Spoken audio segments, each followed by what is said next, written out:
In the quiet, unassuming town of Pinewood, Texas, a story of eerie fate unfolded that still chills the bones of those who remember it.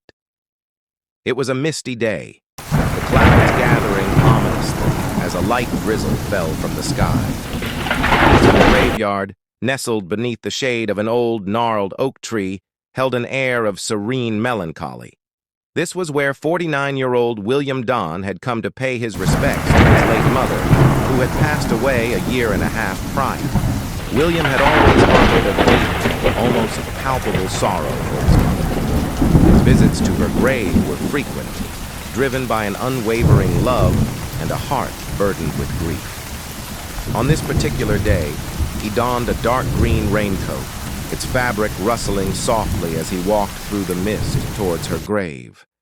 The world seemed to be holding its breath, the only sound being the gentle patter of rain against the air. As William carefully placed a fresh bouquet of lilies on the grave, the air grew heavy, and a sudden, unsettling silence fell over the graveyard. The drizzle turned into a faint, eerie glow of lightning that danced across the darkened sky. Without warning, a loud crackling sound sliced through the silence, echoing like the roar of an unseen beast. In an instant, a jagged bolt of lightning, as if summoned by some dark force, descended upon the graveyard with terrifying precision. Witnesses described the scene as surreal and horrifying. The bolt struck the very spot where William knelt, sending a blinding flash of light and a deafening crack into the air. In that instant, William Don's figure was consumed by a searing blaze.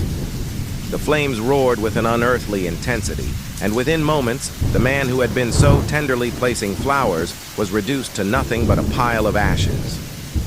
The only thing left untouched was his head, oddly preserved amidst the charred remains, his hair intact and eerily pristine. The incident left the townsfolk in shock. Whispers of the curse of the old oak tree and the restless spirits of the graveyard began to circulate. Some claimed that William's mother's spirit had summoned the lightning in a final, desperate act to protect her son from an unknown fate. Others spoke of the lightning as a punishment for the grief that William carried, a manifestation of the sorrow that had enveloped his life. In the days that followed, William was buried next to his mother, his final resting place now marked by an unnerving story. The graveyard, once a place of solace, became a site of unsettling tales and ghostly rumors. Locals spoke in hushed tones of the spectral presence that seemed to hover around the old oak tree, and of the eerie glow that sometimes flickered across the graveyard's somber tranquility.